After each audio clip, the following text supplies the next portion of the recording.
Okay, we're going to look at the geophysics of the flood. We've already defined, we're assuming we've already defined the flood rocks. What is it that we can learn about the geophysics of the flood? And the first thing I want to say is that geophysics is a science. Geo is referring to the earth. It's the physics of the earth. So the motion and activity of the earth. In opposition to something, or in contradistinction to something like the fossils of the flood or the sediments of the flood, the rocks of the flood. This is going to look at the dynamics of the flood. It is a science. As a science, we ought to begin with scripture on to determine what we can learn about that particular subject. Similar to other things that we have encountered in the flood account gives us very little to deal with, although it's better than fossils and better than rocks. There are some comments that may actually have geophysical significance. For example, in Genesis 7:11, it tells us that on the same day were all the fountains of the great deep broken up, and following that in the passage, it talks about the windows of heaven, and it talks about again, the fountains of the great deep. It's possible that the breakup of the fountains of the great deep has reference to the breakup of the crust of the earth, and that would be geophysics. There's actually a comment that may have great geophysical significance. You need to consider that. But the consequence, apparently, according to that verse, is that whatever that was, it resulted in a flood or a rising of sea level relative to the land, such that it went so far as to cover all the mountains of the earth for a sustained period of time.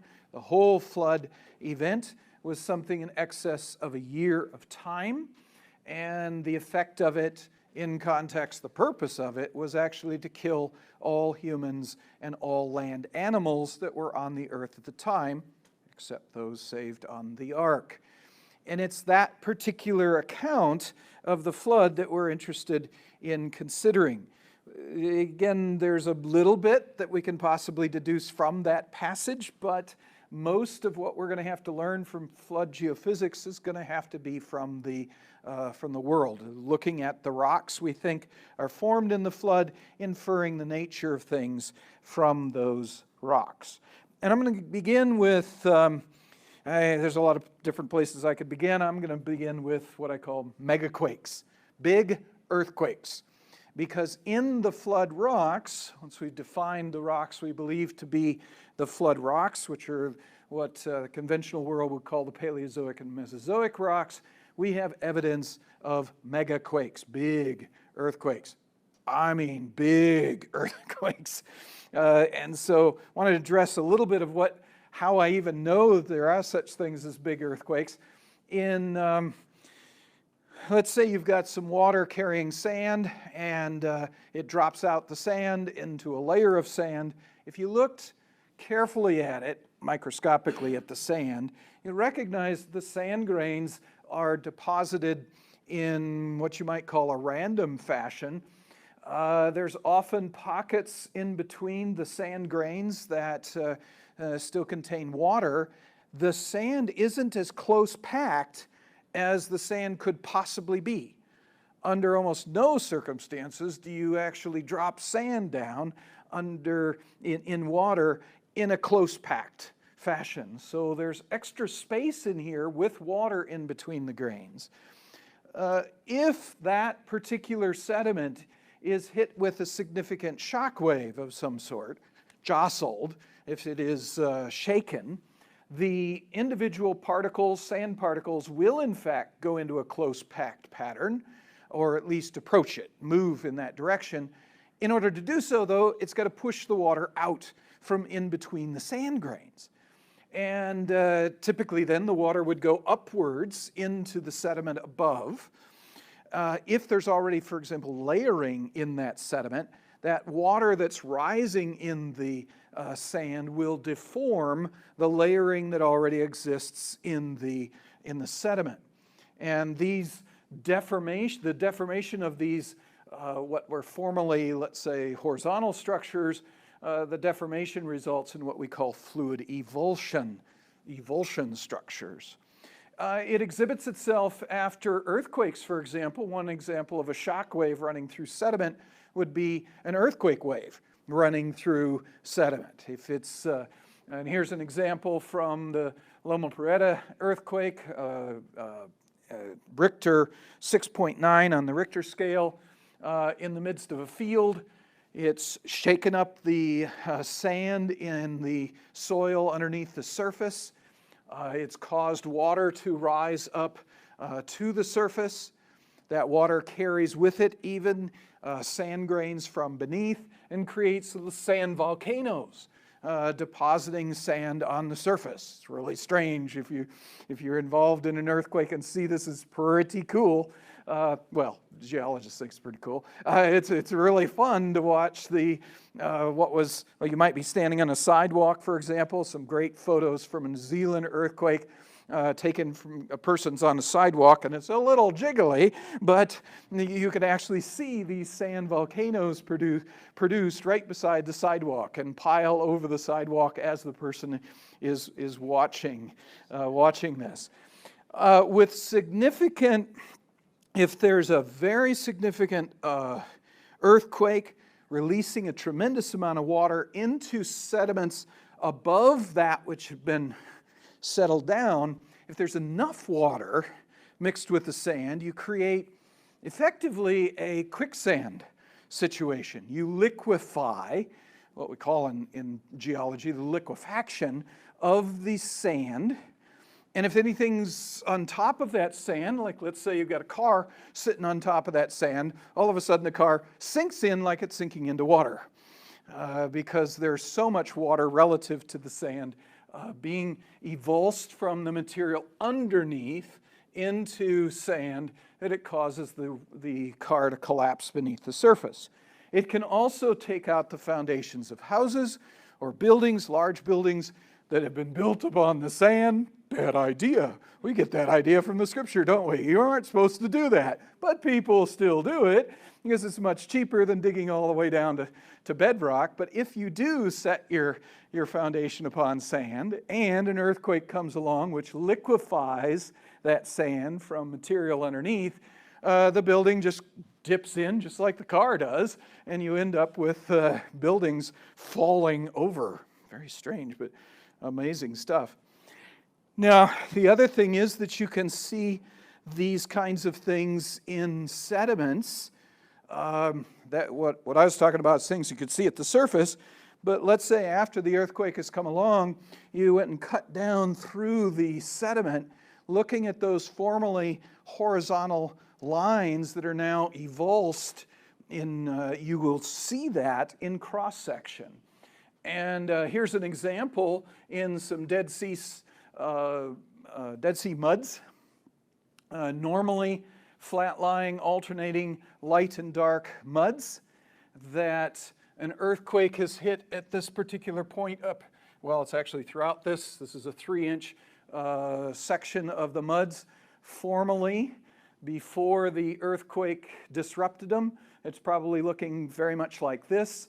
But water is evulsed from these sediments and deforming them and creating some really interesting structures. These are things observed by Steve Austin in his study of muds around the Dead Sea. In this particular situation, he identified that particular layer as this one here and identifies it with the 31 BC eruption that we're familiar with. Counting, actually, and redating, there's another layer here that was only 3 inches thick and can't really be seen in this photograph. The deformation can't be seen at the scale, but here's one here where the deformation actually shows up, and it's about 6 inches of deformation in mud. So you got, rather than 3 inches, you got 6 inches. So you've just about doubled your deformation. We know that this earthquake is associated with an earthquake in 750 BC. We have a rough estimate of the Richter power of each earthquake based upon We don't have, obviously, a direct measure of this. It's inferred from a variety of sources. The bigger one is, in fact, the one with bigger deformation is a more powerful earthquake. It's about 16 times the power of the smaller earthquake, and it results in just doubling the height or the amplitude of the deformation. So we can look at sediments based upon this kind of information from earthquakes we're familiar with, and the biggest earthquakes that we've seen in the present, the 1964 earthquake, the largest one in North America in recorded history, in recorded history since we've had seismometers, produced 11 inches of deformation. It was a big earthquake, 8.4 on the Richter scales, bigger than, it's again another probably 16 times more powerful than this earthquake, and it again approximately doubled the deformation. So we can look at ancient sediments. We can see deformation that matches the kind of deformation we see in modern earthquakes, and that deformation we would assign a name to. That's a seismite. It's a sedimentary structure produced by seismic activity, by an earthquake. So that's a seismite right there. This is another seismite right here. We should be able to identify seismites in the record. Plus, if we know from the present what kind of power is necessary to produce a given size of deformation, we can use that to estimate the power of ancient earthquakes. So when you find deformation structures that are of this size, and my scale here is sitting in the back. Jeff is nearly 6 foot. What are you? 6'1". Okay, 6 foot 1 inch tall. Here's a deformation of a sandstone unit that is 1, 2, 3, 4 times his size. It's 24 feet thick. Okay, if the biggest earthquake in recent history, since we've had seismometers, produces 11 inches, and to double this puppy, you've got to increase the earthquake power 16 times. What kind of power is involved in this? This is a monster earthquake.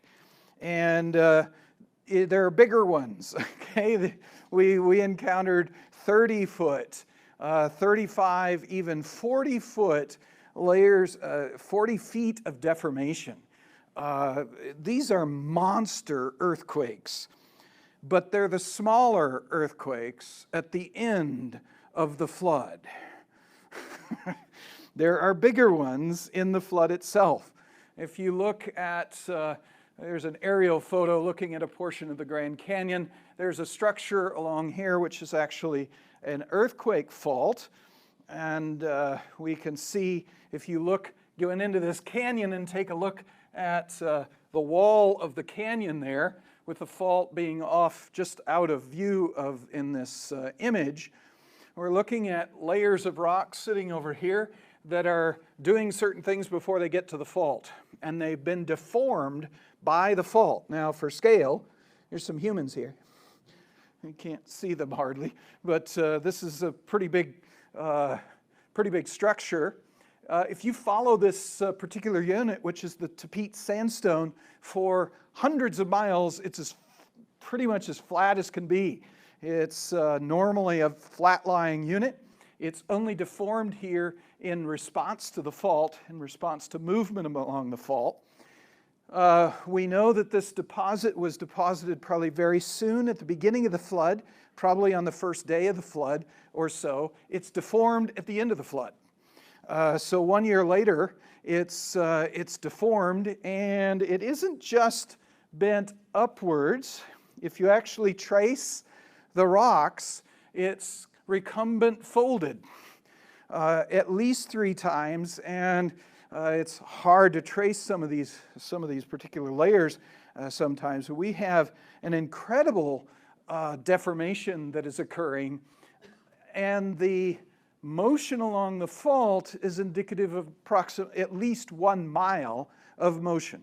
So probably it may have been in a single earthquake that actually had 1 mile of motion along this fault. If it wasn't a single earthquake, it was a series of earthquakes over a very short period of time, certainly within months, but probably within days at the most. And this is again just mind-boggling to think of. The 2004 tsunami that killed 250 million people was caused by an earthquake that moved rocks along a 1,000-mile long fault 60 meters. It just moved it 200 feet. That's it. This is in excess of 1 mile, and the fault is much longer than 1,000 miles. This is a very big fault as well. So this is a monster earthquake.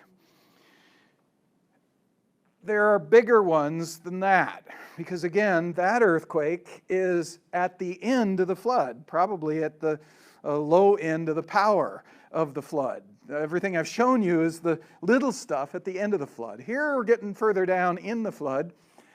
This is a cross-section of a carbonate where it's hard to see, I understand, but the carbonate has been broken apart into pieces.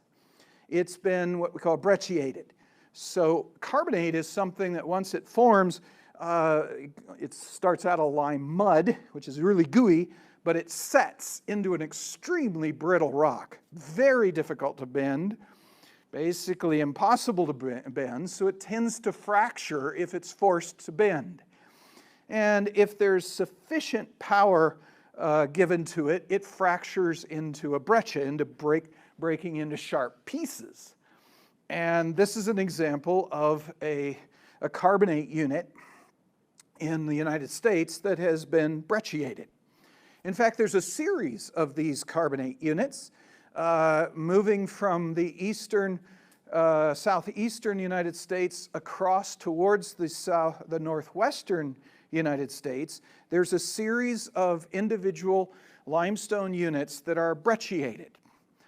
And if you look at them in that geographic sequence, they don't all date at the same time. They have different radiometric dates that indicate that the brecciation started in the southeastern United States and moved across the continent as whatever it is that brecciated these things moved across the continent, brecciating the dolomites and limestones in that sequence. If you follow the evolutionary scenario, the old age scenario, it crossed the continent in 100 million years. There was some sort of deformational wave that went across the continent from southeastern U.S. to northwestern U.S., that the wave deformed shale fairly easily. Shale could be bent and bent back with no trouble, but when it hit the limestone units, it brecciated them. But it took 100 million years in radiometric time for this wave to cross the continent. That's the conventional explanation for this. I would say that's absurd. We know of no such deformation that can move so slowly. Anything with an impulse and a relative motion of that magnitude is going to move through rock at about the speed of sound. It's going to move at 534 feet per second or whatever it is through that rock. We know of nothing that can deform rocks so slowly but powerfully. What is that? So if you actually connect these rocks as they do genetically in the conventional literature and put a proper speed on this puppy, this is a seismic wave that crossed the continent of such magnitude that it took 1 foot, 2 foot thick limestone units and just scrambled them. as it went through, which would, I would suspect, if you were standing on the ground, it would break every bone in your body. It would move things up so quickly that you would be hitting the ground, and the ground would be hitting you, and it would just smash all the bones, and it would be a horrible mess. But this is a monster earthquake. That's bigger. It's not just bigger than anything we have in the present. This is not even conceivable. Now here's another one that is a little older than that, the beginning of the flood, that I think is the biggest earthquake in the Earth history. We go out to the Kingston Range in California. There is the Kingston Peak is the highest peak in that range, and there is a formation of rock named after Kingston Peak found in the Kingston Range called the Kingston Peak Formation. That rock is a diamictite by description. It's a rock made of two different sized rock particles, mostly sand, but mixed in the sand are these rock fragments. Some of them round, some of them angular, thus breccia. It is this particular, and it's called thus a diamictite. That particular unit has some pretty big boulders in it. This is a boulder that is 1/4 mile in diameter. It's hard to see these. I mean, no matter how I did this, we took photographs from the plane. We took, it's impossible to see from the ground. There's not much of a difference in color contrast between the matrix and these boulders, but here's a boulder here, here's a boulder here, here's a boulder here, another one there, another one there, another one here. Each of these boulders is approximately 1 mile in diameter, about 200 meters thick, kind of like dinner plate shaped things, 200 meters in thickness, and several of them are actually imbricated. They're stacked on top of one another in this diamictite. These are monster boulders. I worked in this particular unit for 10 field seasons before I had to abandon the project. Towards the end of the project, I was beginning to believe that there's actually much bigger. I had only seen things that were 1 mile in size, but I believe there's 3 to 5 mile diameter boulders in the same unit that I started out thinking were the bedrock that hadn't been moving, but I began to realize, wait a minute, these aren't actually bedrock pieces, these are boulders inside this deposit.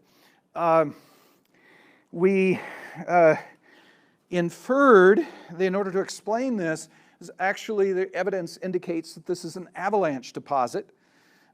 It's in excess of 1 mile thick, probably closer to 3 to 5 miles thick. So it's let's say a 2.5 mile thick avalanche deposit. The evidence is that it fell more than 1 kilometer because it exploded boulders that you can only do if you drop the rock that far. And so we have to have something that could take that much rock and drop it down at least 1/4 mile. There's evidence it was formed underwater. And so we believe that it's actually due to the collapse, an earthquake that collapsed the edge of the continent. And this is an avalanche that came off the continent. You've got the difference between the continental height and the ocean depth is currently about 4 kilometers. So you've got plenty of vertical to explain that. And on this map that is our best reconstruction of what the continents look like at the time this particular rock was formed, is located right here. It turns out that in the same aged rocks all around the world, we find the same avalanche deposits scattered all the way through, right through the middle of Australia. This is Laurentia, which is North America, but right through the middle of Australia, what is now Australia, right through the middle of South China, around the world, at what is, when you put the pieces back together, the edge of the continent all around the world at the time that this was made. So there appears to be, and radiometrically, they are dating at identical ages. They are the same age stuff. So this is all occurring at the same time. So we're collapsing the continental margins of the entire world by an earthquake. It's probably an earthquake that cracked along a fault, probably along the edge of the continent at the speed of sound. So it's probably an earthquake that took 4 to 5 hours to actually occur. It cracks along the fault, kind of like unzipping a zipper or something like that, just as the 2004 earthquake actually was that 60-meter motion along 1,000 miles. It actually moved along the fault, cracking the fault along the way. And so rather than a really big earthquake taking about 20 seconds, this would have been an earthquake that took 4 to 5 hours. And in the process broke the continental edges around the entire, all the continents of the world. That's a monster earthquake. I think the biggest earthquake of Earth history. Those are all part of the flood. That's part of the geophysics of the flood. What's the cause? I mean, these are monster earthquakes. What causes those things? That's geophysics, but what is it that gives the power to the earthquakes? And that's what I want to address. So in what we've looked at, I'm trying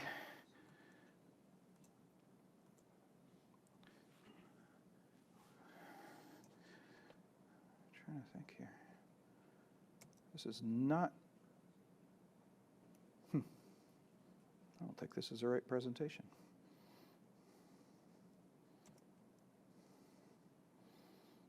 Okay.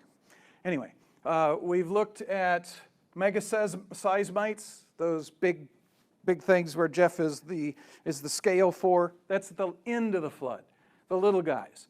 Brecciating crustal waves moving through North America, brecciating the rocks of the continent. That's earlier in the flood.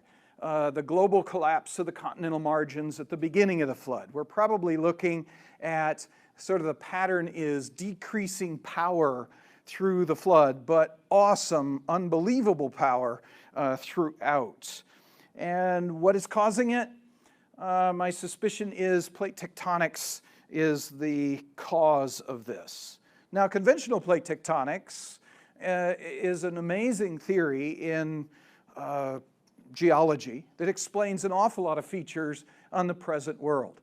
It explains the shapes of the continents. It explains geology on opposite sides of the ocean without that matching geology in the oceans. It explains the position of volcanoes and the chemistry of volcanoes, the location of earthquakes and the nature of earthquakes. It's a wealth of things that are explained by plate tectonics. It's a very powerful theory to explain a lot, but it does have a few problems.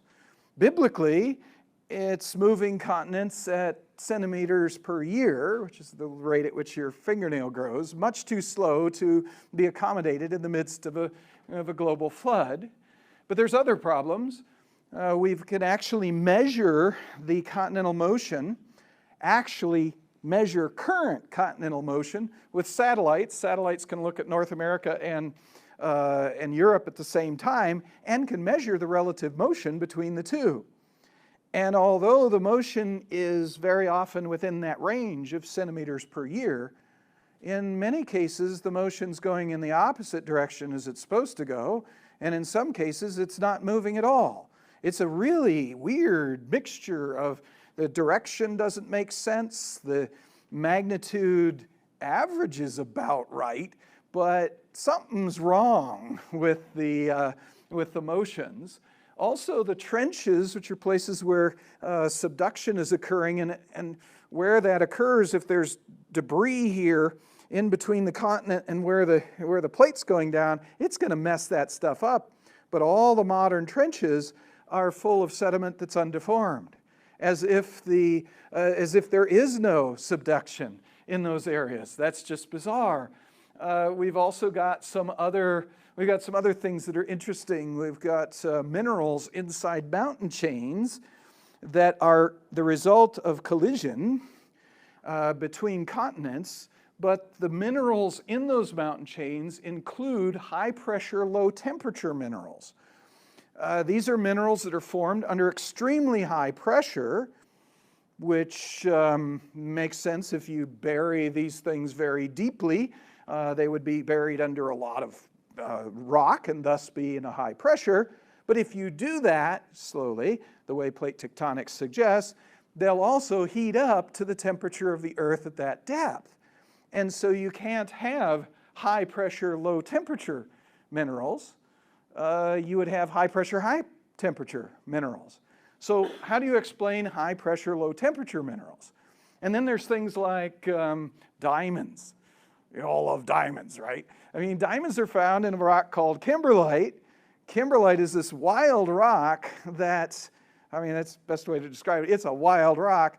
Let's back up a little bit. We know from making diamonds in the industry, we know exactly how diamonds are formed. We can make them. We know precisely the composition. We know the temperatures and the pressures. You got to have a certain high temperature. It's sort of equivalent to about 10 kilometers of rock piled on top of you. That's how much pressure you have to have. And you have to have the right chemistry, basically pure carbon.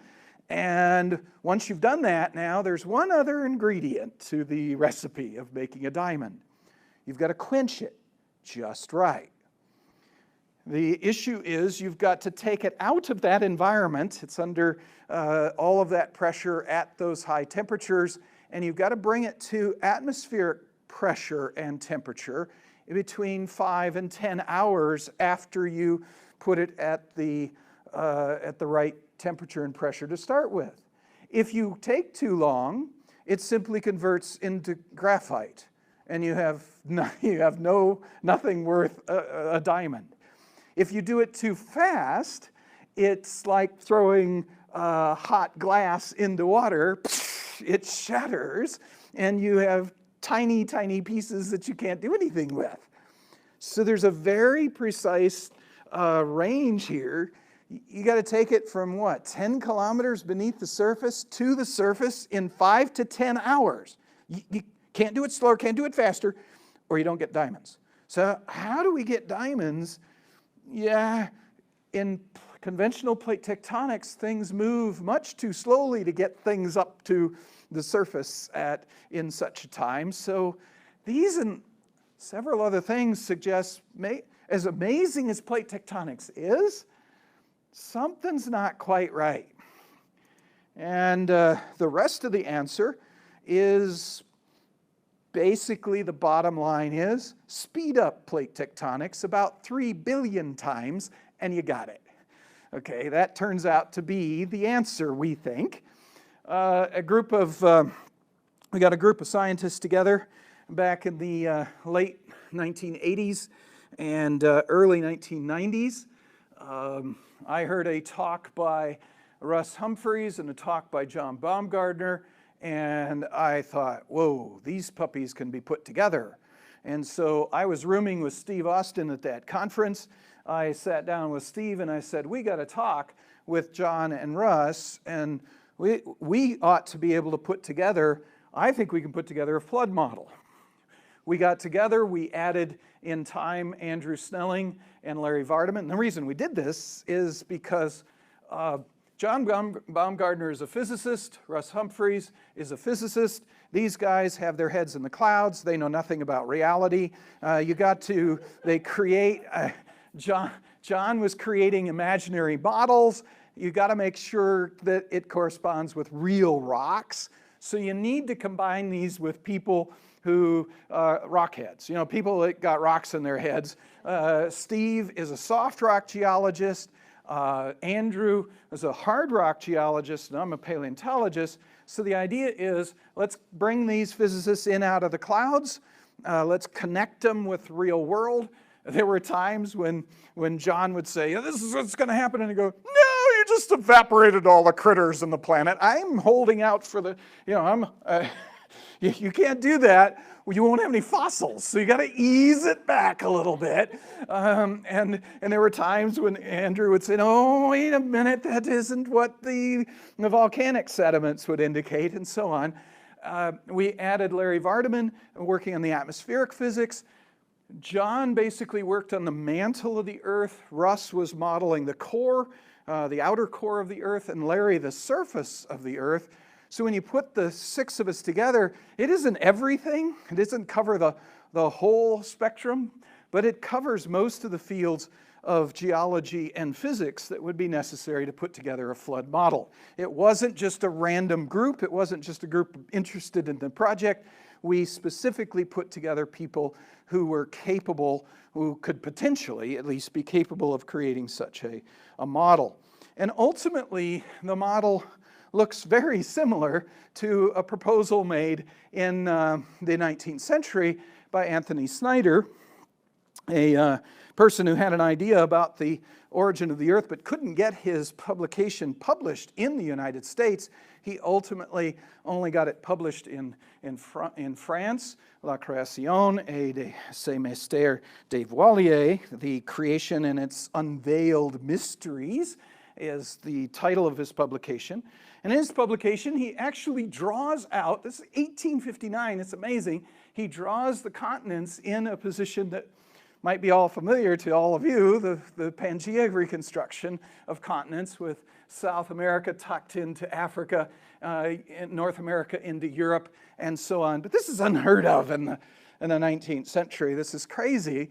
And in the course of his book, he says that these things separated to the present, these are illustrations from his book, in the flood. So he's suggesting that somehow in a single year, the continents moved apart from the pre-flood configuration, which was what he suggests was the case over here, to the modern formation. And this basically, this kind of summarizes our model. We're moving things around on the surface of the Earth, plates on the Earth, about 3 billion times faster than the conventional model says it actually did occur.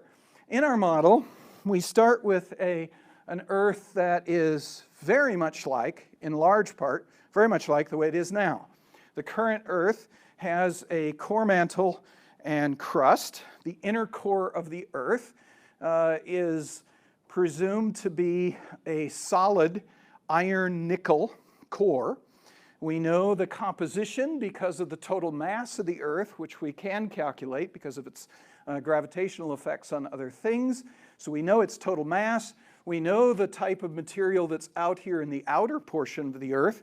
But if you project that material all the way to the center, the Earth ain't heavy enough. So you've got to put stuff in the center of the Earth that is much more dense.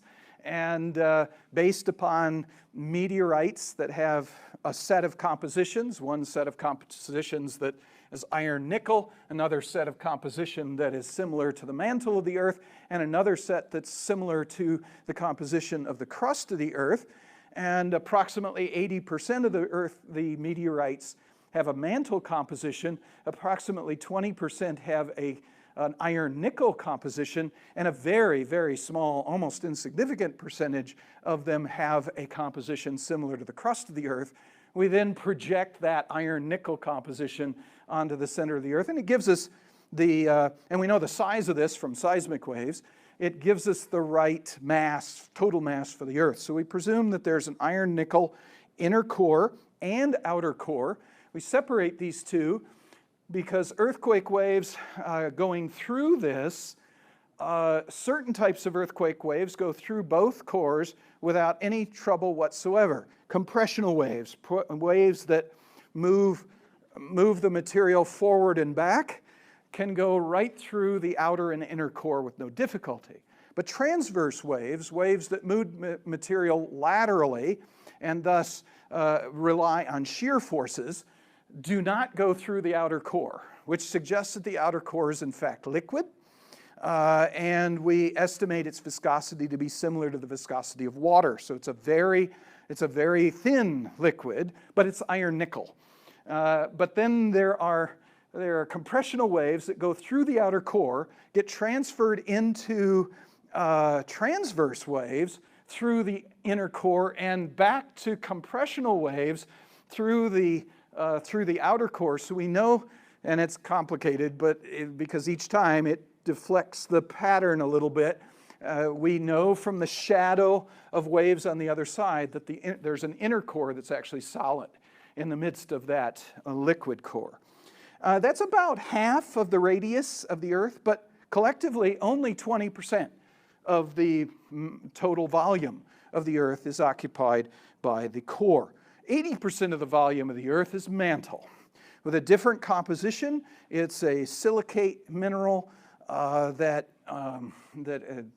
dominates in the mantle. It is a mineral that at the pressures and temperatures that would be indicated here, the mantle can behave somewhat plastically.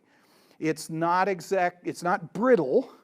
It's not, it can be deformed in ways that the crust cannot be. And the crust, I don't even show the crust on here because the thinness of the crust compared to the rest of the Earth, it wouldn't show up. It's so thin. The crust is just a scum on the outside of the Earth that we are very thankful exists. Because if the scum weren't there, we would be boiled alive and all that sort of thing. But it is just almost at this scale, it's something you could ignore. But that crust is in two types on the surface of the Earth. There is something we call continental crust because it underlies most of the continents that we have today. There's another type of crust known as we call oceanic crust because it underlies most of the oceans. The oceanic crust is 5 to 8 kilometers thick. The continental crust is about 35 kilometers thick. In places, like underneath the Himalayas, it gets up to 70 kilometers thick, but usually on the average it's about 35 kilometers thick. So much thicker than the oceanic crust. But the difference between these two is in the composition. The oceanic crust has a density greater than that of the continental crust. Because of the greater density, it sinks, it floats lower on the mantle. Like a denser wood would float deeper in water than a lighter wood would float in the water. So because the density of continental crust is less than the density of the oceanic crust, we have, if you ignored the water on the Earth, you would have these deep basins where the oceanic crust was, and there would be highlands where the continents are. But we have oceans that fill most of the basins, and that's why we have oceans where we have them. It's caused by this relative density of continental and oceanic crust. So here you can see, by the way, and I throw this in, this is polar view, but these shallow areas of ocean, shown up by light blue, are all part of the continental crust. Geologists look at continents being a little bigger than the shoreline. You follow them out to a break, to an edge, which is only 135 meters below sea level. At that break, it then drops off into an ocean that is 4.5 kilometers deep on the average. So there's quite a break, quite a drop off there into deep ocean. In our model, what in fact initiates the flood? We've got this verse that says, "The same day were all the fountains of the great deep broken up and the windows of heaven were opened." It suggests perhaps that the crust of the Earth, the surface of the Earth, was broken in some way. This is what we think was the case just before the flood began. Not only was the oceanic crust denser than the continental crust, but we believe the oceanic crust was a little different than the present oceanic crust in that it was colder. Let's say it was normal temperature. A lot of our current oceanic crust is actually kind of warm. Having been actually recently produced, it is still warm from having been made from the hot material, the mantle. But we presume that at the end, just as the flood began, all the ocean crust was cold. Now what's interesting about the present oceanic crust, where it is cold, the oceanic crust is actually denser than the mantle underneath it. So if we presume that that was the case for the pre-flood condition, that would mean the entire ocean crust was actually denser than the material underneath it.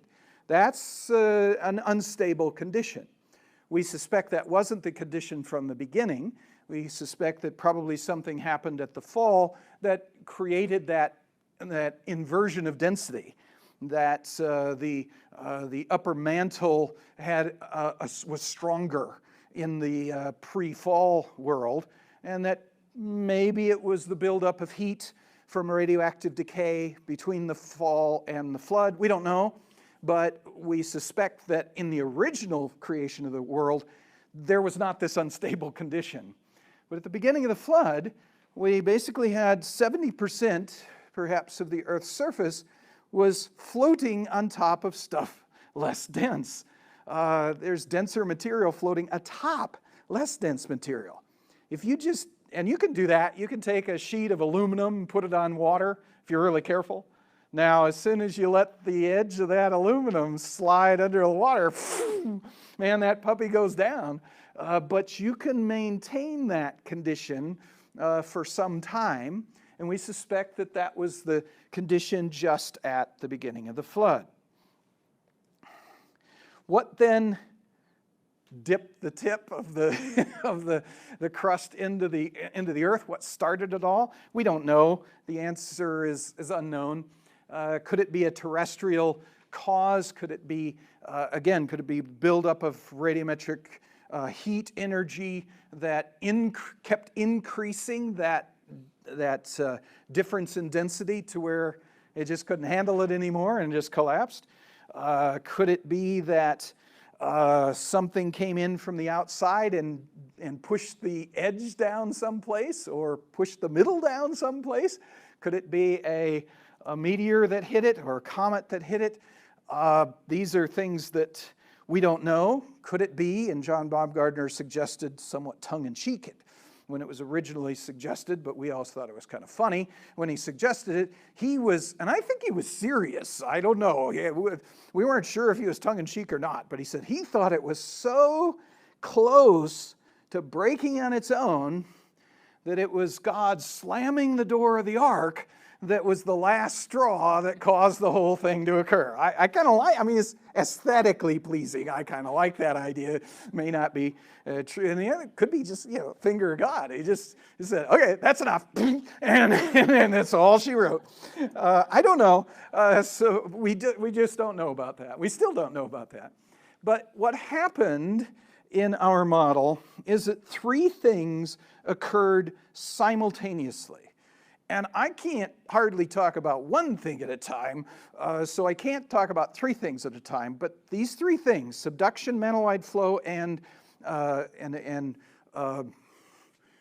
yeah, right, the rising, are all have to happen at the same time. I'm gonna speak of them in sequence. In sequence of three, but you have to keep in mind that they're all simultaneous. And this is the first one I'm going to talk about is subduction. And what subduction is the idea that the ocean crust began diving into that mantle. The ocean crust, which was denser than the mantle, had that opportunity to dive in. Once it did, it did. And that's called subduction. Now, the model at this point is based upon John Baumgartner's modeling of the interior of the Earth. What John did for his PhD dissertation is he modeled the mantle of the Earth with basically a finite element analysis modeling, which we use to, you can only do so many experiments with materials, but you can create computer models that simulate those materials, at least if you describe the materials properly and put the proper information into the computer and build a bridge with it, you can put stresses on the bridge in the computer program and see if the bridge holds up. Rather than build an experimental bridge and then see if it holds up, if you did this right, you could actually design a bridge before you built it, that would actually stand up. That's the idea of finite element analysis in materials science. And he was wanting to do that same sort of thing to the mantle of the Earth. Now, what he's going to do here is plate tectonics had already proposed that what was happening was that plates sank into the mantle, and that the mantle moved out of the way in a circular fashion, creating a circular motion in the mantle, or a flattened circle motion in the mantle. And this sort of motion, simple motion, that can be seen, by the way, if you put a pan of water on the stove and turn on the heat, you can begin to see the water circulate in that pan. That's what we're talking about. The mantle is circulating in that fashion. That was modeled two-dimensionally. You can take a two-dimensional cross-section, and the mathematics for modeling that is fairly easy. But John was wanting to model this three-dimensionally on a spherical Earth. Okay, and that hadn't been done. No one had ever. That was a lot of mathematics, and in fact, it couldn't be done without supercomputers. And so he was kind of early on in the revolution of supercomputers that he could model the Earth three-dimensionally, the mantle of the Earth three-dimensionally. So the idea was to divide the mantle into a bunch of little boxes. And here is he divides the mantle first into these shapes, and then this smaller and smaller and smaller and smaller. And so he's gets to a point where ultimately he's divided the mantle into something in excess, at this point, an early version of his model, something in excess of 100,000 little boxes. So now what he does, the idea, once he's done that, now later versions he would get more, you could make your pixels smaller by making more boxes, but of course it's harder on the computer, takes longer on the computer, crashes your computer earlier. But early on, his early model was approximately 100,000 boxes. In each box, he has the computer solve a few simple partial differential equations. These four equations are three equations, sorry. These three equations are real simple equations. As you can see, the basic idea is very simple. Here's your box. What comes in has got to come out. And that means what temperature, what heat comes in has got to go out. What momentum comes in, linear momentum comes in, it's got to come out. What rotational momentum comes in, it's got to come out. It's more or less as simple as that. It's basically saying once you've divided your whole mantle up into all these pieces, you're studying the motions in the mantle, and you just can't keep packing matter into this little box. The matter going in has got to come out somewhere.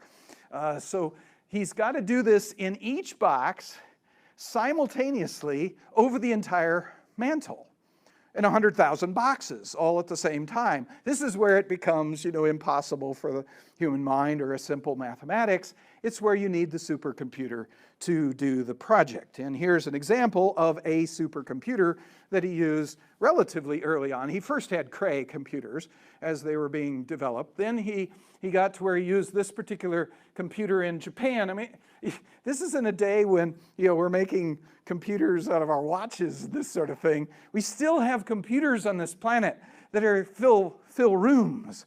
They are monstrously fast computers, of course, you could imagine. But these are the kinds of things he was using. Now, keep in mind, and this is important to understand, his computer model is so complex, is so difficult, that it crashed the world's fastest computers in only, he could only simulate 60 days of real time. And so he crashes the computers in a half hour in every case.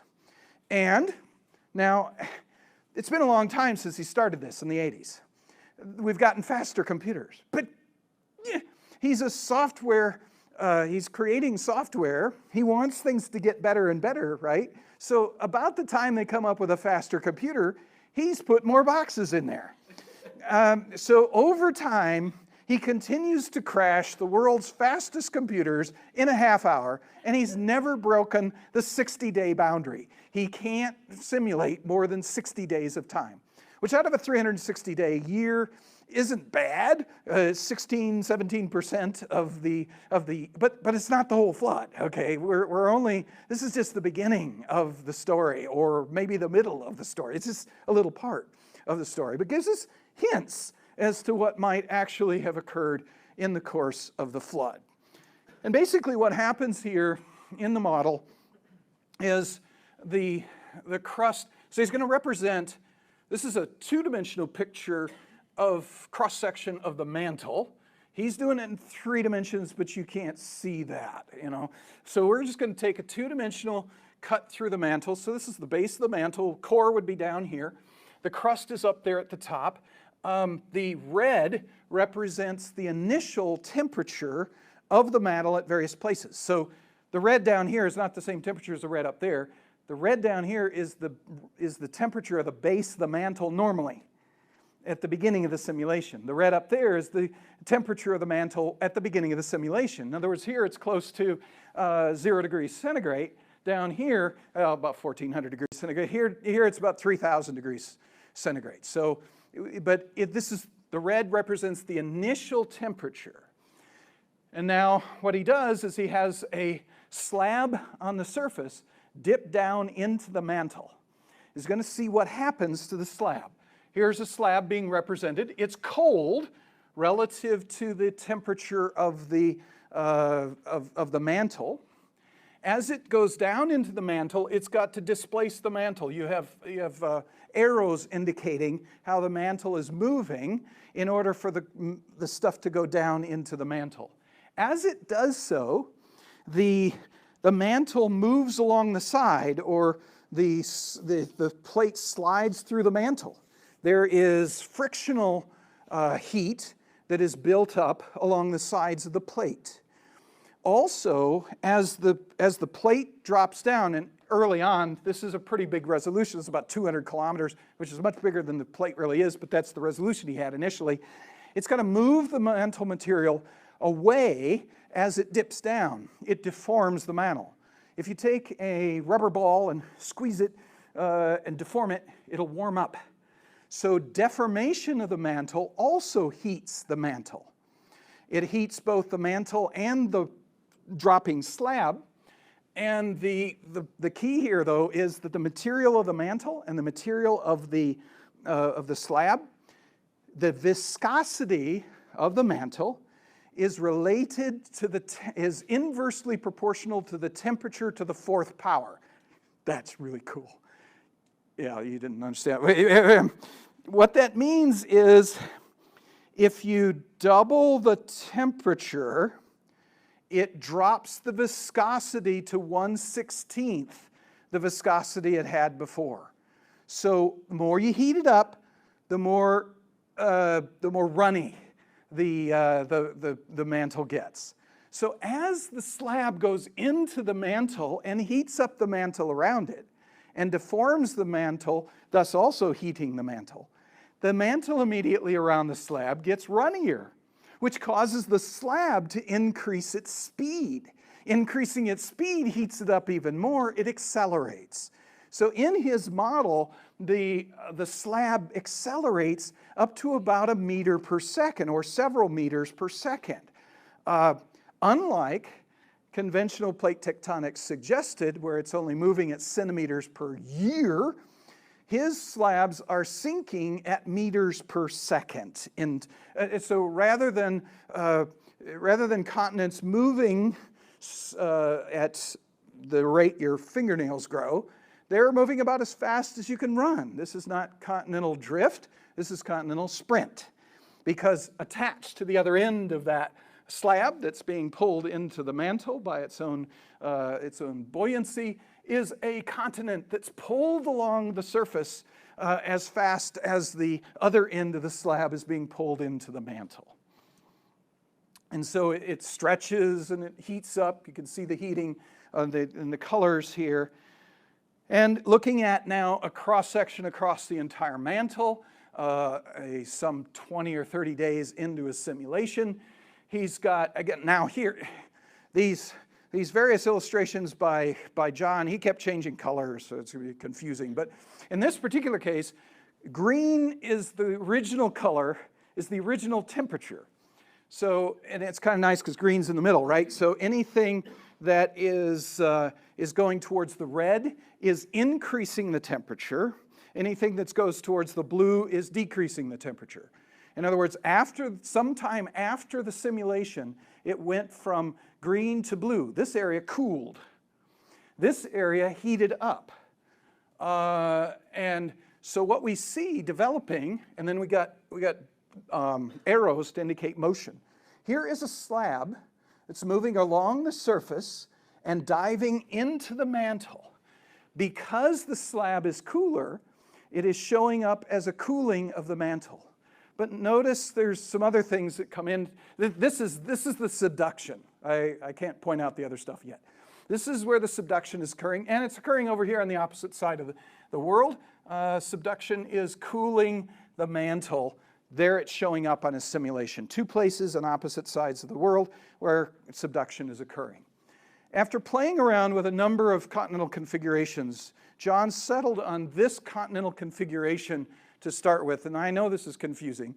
There is a thin dark line around the current positions of the continents. So right here is South America, North America, current positions, Africa, current position, Asia, current position, Australia, Antarctica. But we know from the geologic column, there was a time when the continents were together, called the Pangea configuration, and he's starting with a Pangea configuration. So he's got South America tucked up against Africa. India is tucked in there with Antarctica here and Australia here. North America is tucked against Africa and Europe, and that's the Pangea configuration. What John did is had subduction go along the blue here. This is where subduction is occurring in his model. When he allows subduction to occur in those particular places, what happens is that in time, the continents move apart from one another as we think they did based upon geological data. This is really cool, okay? No one had ever created any sort of model that moved the continents in the right direction. Let's take a look at this. Here we have 15 days into the flood, since the beginning of the simulation. North America has split away from Africa, and it's heating up there between the two because hot material from the mantle is coming up. That's another part of the story. It's occurring at the same time. Here are the direction arrows for North America. Here's the current position of North America. Here's the position in the simulation. The arrows are heading in the right direction. They're heading right straight towards the current position of North America. That's cool. Okay. You've got here's Australia over here in its current position. Here it is in the simulation. Here's the direction the arrows are going, right straight towards the current position of Australia. This is cool. Here is Antarctica. I mean, this was so exciting to everyone. Secular, everybody this was just mind-blowing. Here's Antarctica. Here's present position of Antarctica. Arrows are going straight south. That's where Antarctica is, right? This is cool. Everything is going just exactly the direction. One little interesting comparison. Here's South America. Here's the current position of South America. Position here, the arrows are going this way. That seems to be the one thing that's not going in the right direction. But alas, if you know geology, you get really excited because we know from geology that the last motion of South America was straight to the north to slam into North America and close the Panama Canal and close the central. So the real direction South America took was to go south and then swing to the north. And here we have the southern motion at the yes. And if that wasn't exciting enough, this is what John picked up. John picked that stuff up, and he was excited about it. Everybody's excited about it. But what got me, and I got really excited about, is as the simulation progresses, the length of the arrow indicates the speed. So little arrows indicate things that are moving slowly. Long arrows indicate things that are moving more rapidly. As this progresses, India gets really long arrows. Out of all of them, it almost doubles all the other arrows. And I looked at that and said, that's incredible. We know that India moved faster than every other continent. And so it didn't just move them in the right, and it slams into southern Asia and raises the Himalayan mountains. I mean, it's spectacular stuff. It didn't just move the continents in the right direction.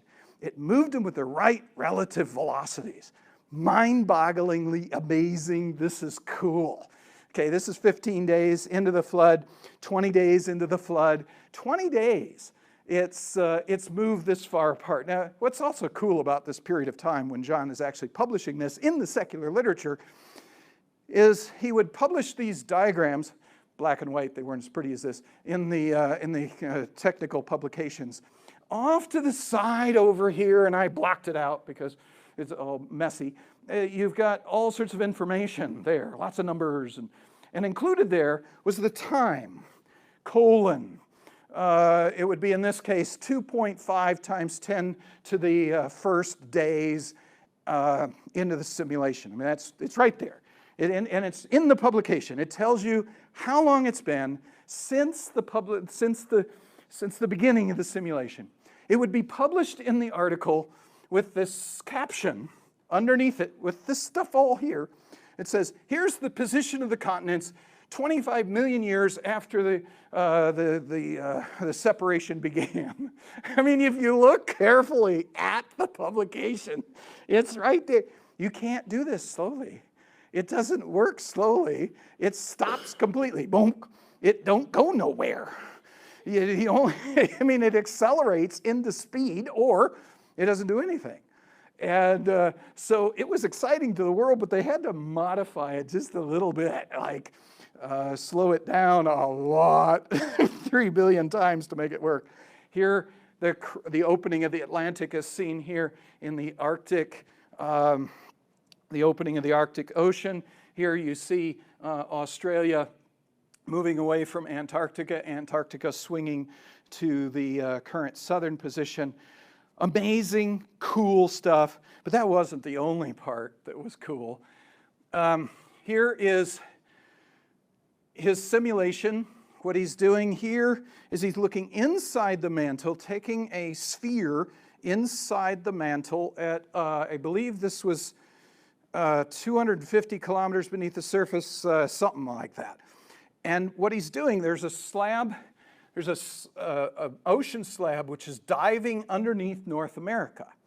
And so he's looking at where in his simulation that slab is located on that sphere. So basically it's dived, it has dived underneath North America, and here's where the slab is located in his simulation. Seismic tomography was developed later. It was developed about a decade after he began this work. Seismic tomography was this amazing process where scientists at one location with a computer take seismic information from seismometers all around the world, collect the information, and watch how seismic waves went through the mantle. And in that process, they begin to get an idea where in the mantle there's where the waves slow down, for example, where it's warm, where it's cooler. And they began to get a picture of the inside of the mantle, places which are cool. And seismic tomography, which came out years later, located the actual position of the Farallon plate, the plate that is diving underneath North America in the simulation here. The actual position of the plate is here. And the simulation put it here. Whoa. Not only does he have the horizontal motion, but he's got the right vertical position. for these slabs. That's awesome, okay, cool stuff. Maybe even right. As a consequence, you know, I mean, it almost might be.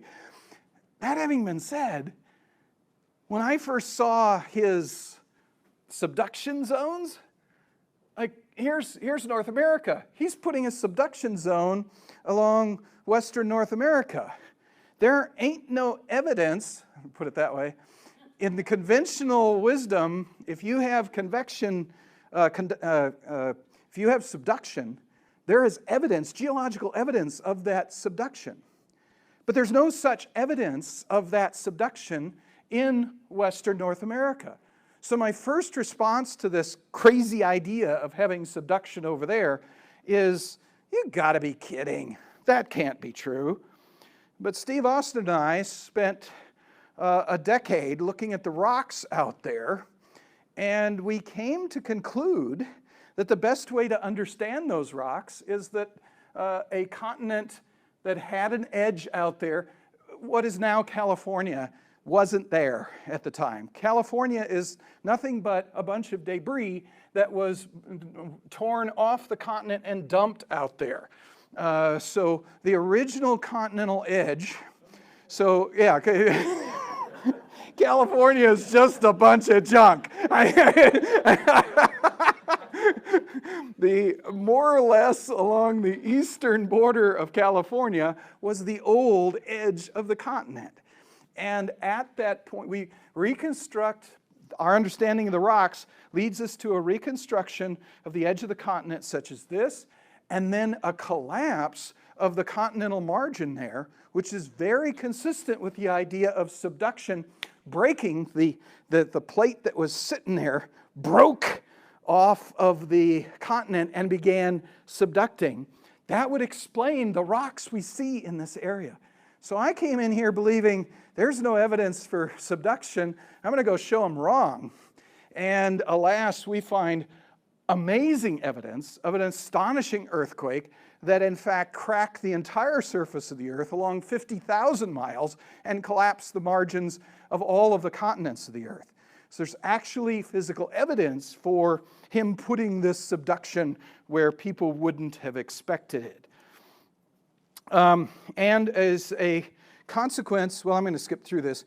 These are the rocks that formed as a result of that collapse of the margin, including humongous boulders that ended up in that avalanche deposit off the edge of the continent. And the amazing thing is, this is the study area we were at.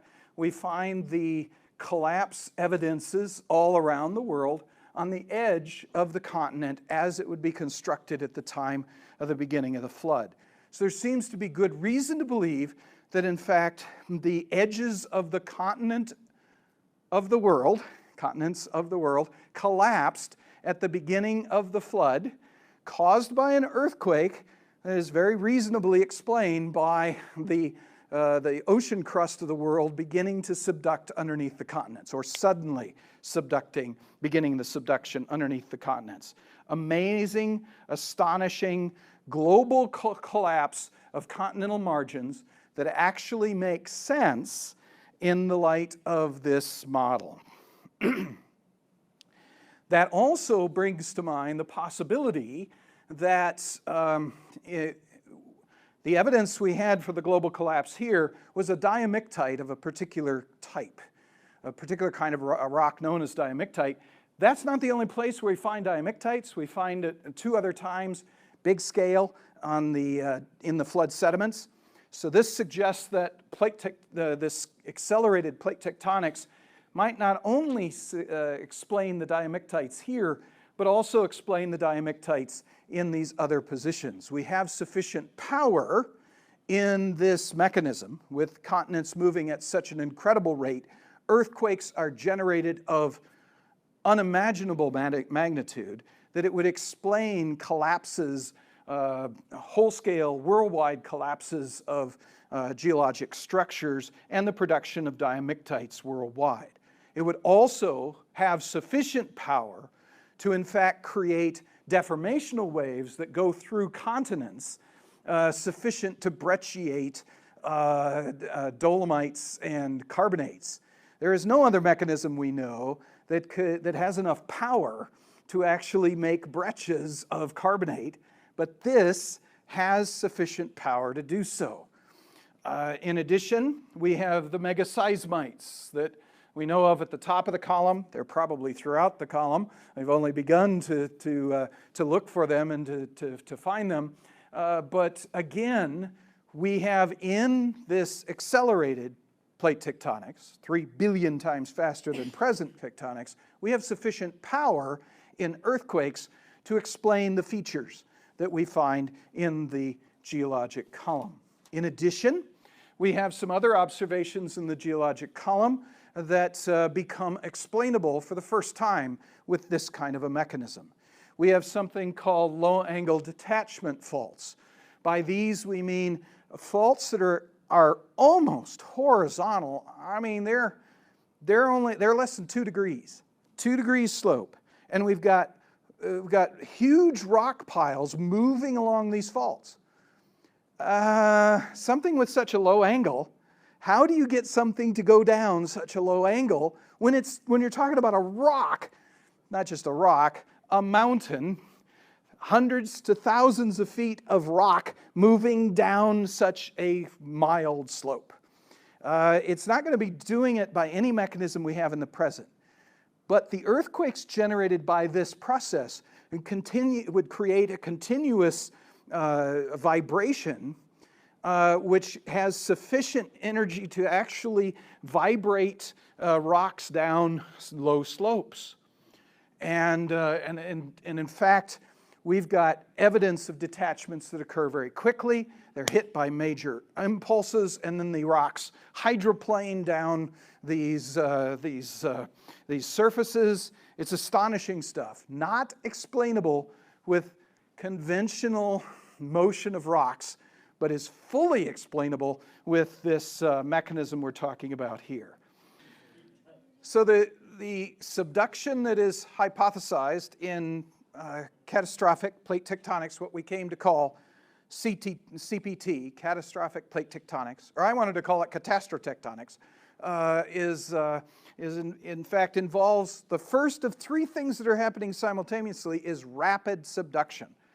That results in, as we've seen, at least via computer models, continental motion in exactly the right direction, exactly the right relative velocity, and there's further advantages to this. We have in those moving plates that are moving across the surface, pulled by the subducting plates, we have continents now moving horizontally across the surface of the Earth. Those continents can and do collide with other continents. And they collide with a certain momentum, which is a function, of course, of the velocity of the continent times the mass of the continent. So let's consider, for example, India, which left behind Africa on the one side, Australia on another, and Antarctica on another, and screamed to the north and slammed into the southern portion of Asia, took 500 kilometers of Asia and broke it off and pushed it underneath the Asian continent. And then continued smashing into the continent to raise the highest mountain chain in the world, crumpling that continent at the impact. What kind of momentum is necessary to break off 500 kilometers by 1,000 kilometers by 50, what is that, 500,000 square kilometers of rock, 35 kilometers deep. Break off a piece like that and shove it underneath the continent in front of it. And then continue smashing into that continent to raise mountains 26,000 feet above sea level. Now, I know India weighs a lot, but moving at a whopping 10 centimeters per year, it doesn't seem to have enough momentum to do what I just described. However, moving at 10 meters per second, the mass of India has sufficient momentum to in fact raise those kind of mountains. The mountains we see, the fold belts we see in the record, are formed by massive collisions that just simply put, at conventional rates, there is no way the continents have sufficient momentum to raise the mountains like that. But this particular model gives them sufficient momentum to do that. In addition, that collision is now producing lateral compressional forces that are amazing, okay? It is not burying these rocks to great depth over time, and thus they have time to heat up. It is simply compressing the rocks and putting them under extremely high pressure before they have time to respond with increased heat. Under those circumstances, we're creating high pressure, low temperature minerals that cannot be explained in the conventional model, but are automatically a result of this particular model. We have horizontal compressive forces sufficient to explain high pressure, low temperature minerals, which are only found in the fold belts of the Earth. That's pretty amazing stuff. That is just cool stuff. You don't look like you're amazed, but you ought to be, okay? In addition, and this is again, it probably would be best if I had some sort of visual that would show this. But if you see a car colliding with another car in slow motion, go to those the test dummy things and watch all of that sort of thing, and watch what happens to the metal of the car at the point of collision. It's very interesting. Different regimes in the collision behave differently. Part of the metal bends in a recumbent fold setting.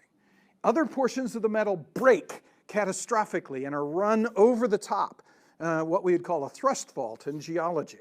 And in fact, if you look at a collision between two cars, you have regimes of different types of deformation that reflect the kind of deformation that we see in mountain belts. You don't just have rocks that are folded at the collision of mountains. You have rocks that are folded, and then on the far side of them, you have rocks that break and are thrust over the top of other rocks on the forward end of this collision in exactly the same way we see in collisions. Now, the thing is, collisions are high impulse. They're very high energy over short periods of time, and they produce that kind of a response. And when we do this in the lab, we can create we can reproduce features that we see in the field by taking rocks and smashing them together, pushing them together. And here's a problem. When you move them, when you collide these rocks at that massive speed of 10 centimeters per year, they don't behave that way. They don't break in the way, they don't bend in the way that is actually seen in the field. But if you do it at high velocity, or high momentum especially, the rocks deform in the proper way, including the thrust faulting that occurs on the forward side of the collision. We have thrusting where rocks are pushed over the top of other rocks at extremely low angles, really low angles. Basically, if you do this slowly, it breaks and turns at a high angle. The faster you go, the more the two things slide over the top of each other at a lower angle. And the low angle thrusting that we see in front of fold belts, and we're almost in there, we're a little bit, in this location in Tennessee, we're a little bit west of the forward end of the collision belt for the Appalachians. They're the last fault is about, I'd say it's probably 50 miles to the east of us, the last thrust fault. So we have evidence of this stuff here in Tennessee. The low-angle thrust faulting found in the Alps and found in the Himalayan mountains and here in the Appalachians is explained by rapid motion provided in this model, but not by conventional model. Okay, that's the first thing that's happening. Simultaneously with subduction, we also have something we call mantle-wide flow, which is to say that as the crustal plates are subducting, there's material having to move in the mantle to take its place, to move. It's got to move out of the way so that the crust can come in, and it moves throughout the mantle and arises at another location. And according to John's model, this subduction, this flow goes all the way to the core mantle boundary. Now, this is really important as a distinction from the conventional understanding. Because in conventional understanding, when I learned plate tectonics, for example, it was thought that plate tectonics was restricted to the upper 760 kilometers of the Earth's mantle. The reason for that was very obvious, very clear. We had, the earthquakes are places where rocks move against other rocks. We can determine the position of earthquakes not just laterally on the surface, but we can actually determine their depth. If we have enough seismometers we're getting seismic waves from, we can determine the position. We can triangulate the position of the earthquake even vertically in the earth.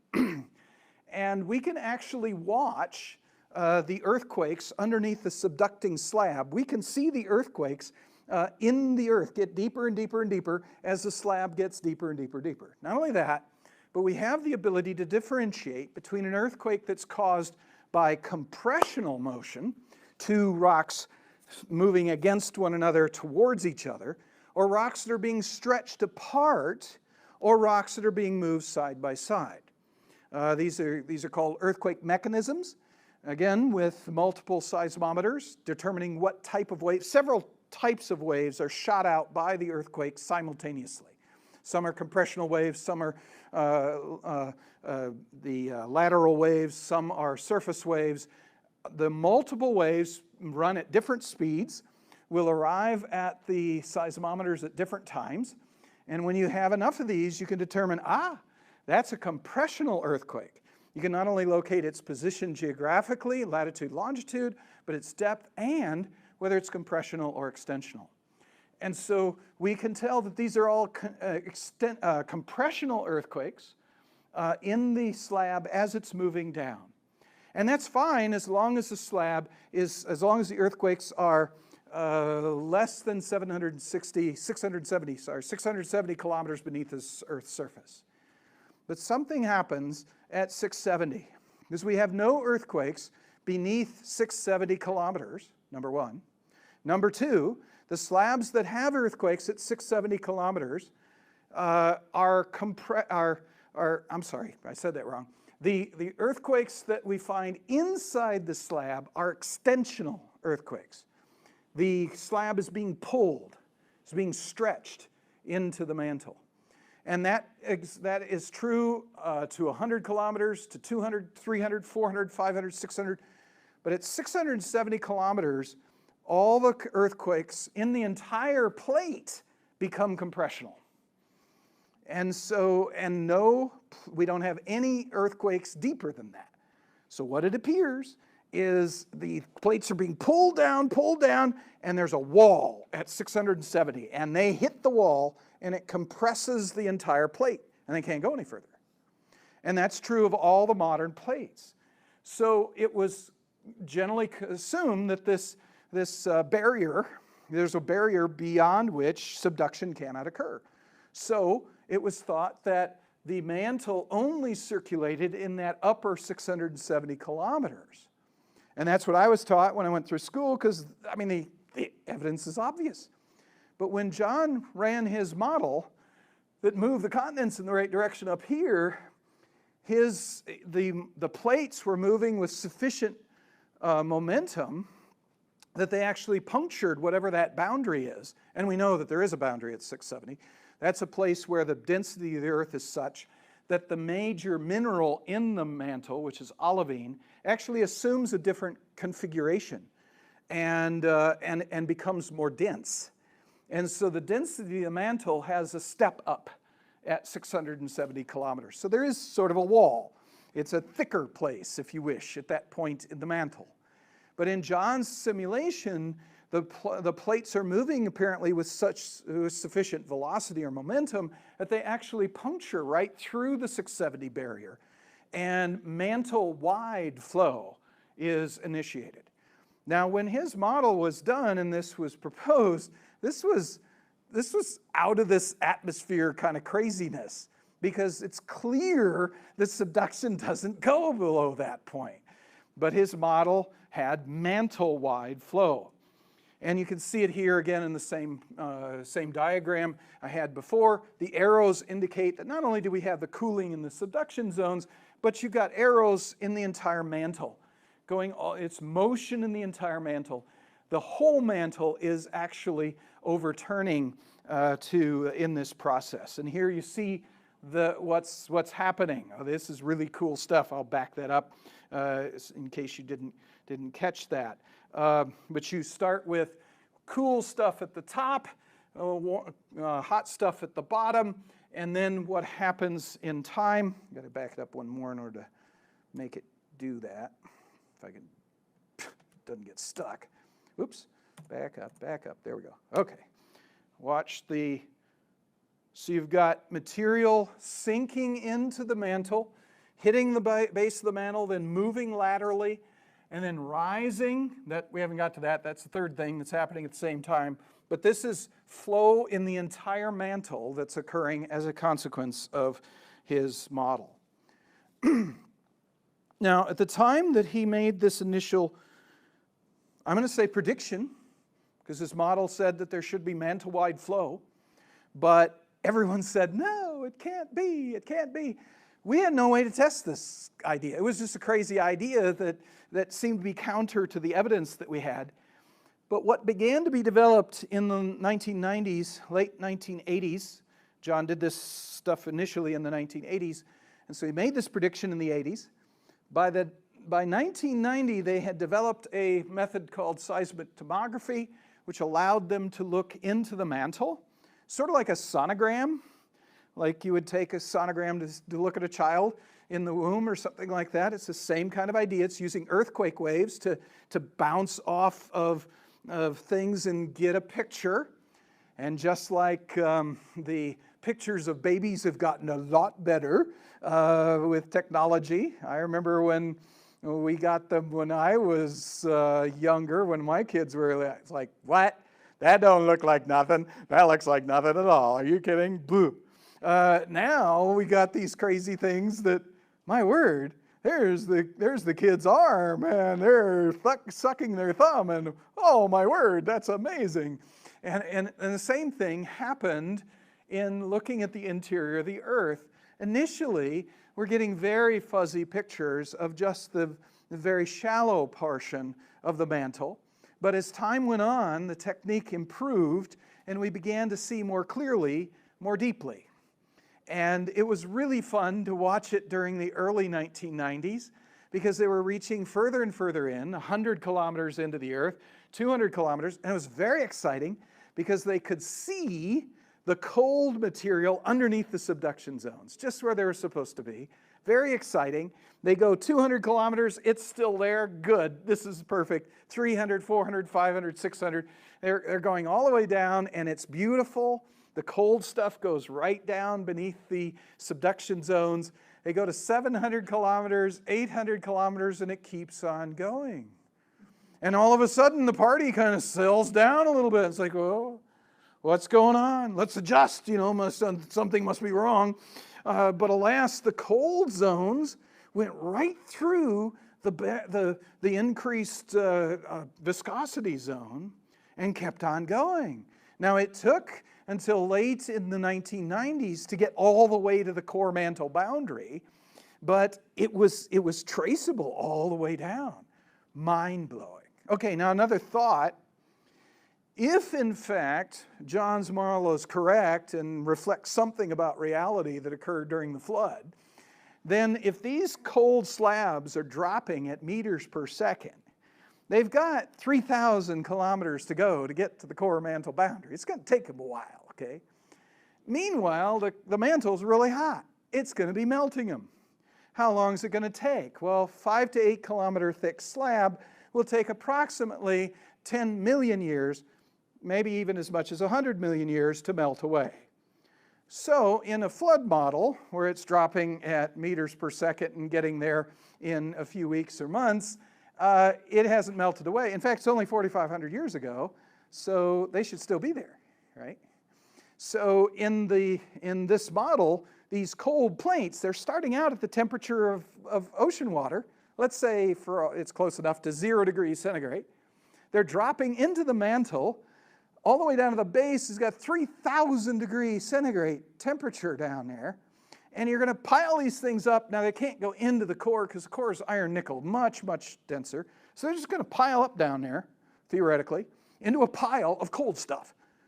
That's 3,000 degree temperature difference than the hot stuff, the normal stuff in the mantle. Now, you might actually be able to tell that. You might be able to discern where that stuff is. So as seismic tomography got further and further down into the mantle, we're beginning to think, hey, they could test another prediction of the model, which is that there's a pile of cold stuff at the base of the mantle that is 3,000 degrees colder than the normal temperature of the core mantle boundary. And here's a picture of the interior of the Earth with cold zones in the Earth, hot zones in the Earth, and then 240 kilometers above the core mantle boundary. We have temperature variations which exceed 3,000 degrees, reported in 1997. There should be no, again, if things are going at normal rates, it's going to take much longer for these plates to get down to the core mantle boundary than it takes for them to melt. So they would be gone. There should be no cold stuff at the core mantle boundary if things go slow. It's only going to be there if things go as fast as this model predicted. And what we have is temperature differences at the core mantle boundary in excess of 3,000 degrees. Amazing prediction. Pretty cool stuff. Again, that might even make it right. I don't know, maybe. Now, setting John Baumgartner's work aside for a moment, in walks D. Russell Humphreys. Because if we have, back to this position, if we have this situation, think of this, the core, let's ignore in a sense the mantle for a moment. Let's think of the outer core of the Earth. It's liquid. The upper boundary of that outer core is this thing that's showing all these temperature differences. So we've got the normal temperature of the outer portion of the outer core would be 3,000 degrees. But alas, all of a sudden one day shows up cold stuff, 3,000 degree temperature cooler. And remember, the outer core has got a viscosity about that of water. So this is kind of analogous to having a pot on your stove that has water-like substance in it, because water couldn't be at these temperatures, but let's assume there's a liquid that can be liquid at these temperatures. You've got a stove, the stove is on at 3,000 degrees, and it's happy there. Now, let us drop an ice cube onto the top of this thing. Just set it on top. That's 3,000 degrees colder than the burner, okay? Or you could put it underneath, either way. Now, what's going to happen under these circumstances? It's kind of like taking a very big pot and having one part of the pot over in an ice bath, and the other part of the pot on a burner of the stove. You know what's going to happen on the burner of the stove, but it turns out the same thing, but much more vigorous, is going to occur with that dual heating cooling situation. It's going to be a very dynamic motion of the water, as basically what it's doing is it's trying to even up the temperatures. It's transporting heat from the hot area to the cold area to heat it up, and it creates vigorous convection. So this is what D. Russell Humphreys is thinking. He was working with John. He's thinking, well, if you had that on the outside of the core, 3,000 degree temperature difference at different places on the outside of the core, that should induce a circulation in the outer core, vigorous circulation in the outer core. And it turns out, because we believe that the Earth's magnetic field is generated by electrons that are running around the outside of that core, it's in the iron nickel, and they're creating the Earth's magnetic field. If, in fact, the core begins to circulate, the outer core begins to circulate in that fashion, it basically carries the magnetic field lines with it, with the material. As the magnetic field lines are being generated through the material's moving, it's changing the Earth's the magnetic field. And any time, by Lenz's law, that you change the magnetic field, you create a counter electric field that produces a magnetic field to counter the difference, how you're changing it. The effect of this, according to Russ's calculations or estimations, is that it generates a reversal of the Earth's magnetic field as perceived at the surface. Actually, as perceived at the surface, he suggested the Earth's magnetic field would seem to drop to 1/10 its previous intensity, and then flip, and then continue to flip, North Pole becoming South Pole, and then South Pole becoming North Pole, and then North Pole becoming South Pole, at a rate that is related to the rate of circulation of convection in the outer core. And so what Russ did was he said, well, okay, he didn't really know how fast the circulation would be generated. But what he did is took a rough count of how many reversals of the Earth's magnetic field we have in the geologic record, divides that into what he thinks the length of the flood is, or was, and he deduces that it seems that in order to explain the number of reversals we have in the record, you'd have to flip the field every 2 weeks. Now, it turns out when he played around with numbers, 2 weeks is entirely reasonable, as the convection that would be generated in this could easily generate a flipping every 2 weeks. Now, hold that thought. The conventional world also has an explanation for the Earth's magnetic field and for the reversals of the Earth's magnetic field. But in Russ's model, he's starting with a magnetic field he thinks was given to the Earth at its creation, basically by electrons spinning around the outer core, and they've been slowing down ever since. They're losing momentum just simply because they're slowing down with friction. And that's consistent with what we observe you've heard Andrew speak about this, that we've been observing the intensity of the Earth's magnetic field measuring it since 1838. And there is a decrease in the intensity of the Earth's magnetic field, seems to have a half-life of about 1,400 years. And that suggests that the Earth's magnetic field can't be very old. It's the same magnetic field that he's working with to develop this idea of the reversals of the Earth's magnetic field. So his magnetic field is one that can't be very old, means the Earth can't be very old, and it allows, because of that, it allows for very rapid reversals of the Earth's magnetic field. Now, the conventional world has also an explanation for the Earth's magnetic field, but it can't be the one that Russ is using, because there wouldn't be a magnetic field after about 10,000 years. But we have evidence of the oldest rocks on the Earth having been formed in the presence of a magnetic field. So the Earth must have had a magnetic field at its beginning, and we all know that it's 4.5 billion years old.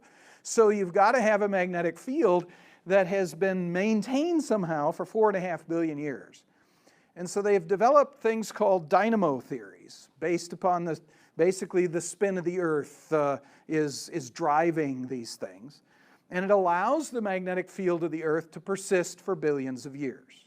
But here's a side effect, kind of a negative side effect. The same principle that allows the field to persist for long periods of time makes it very sluggish in reversing.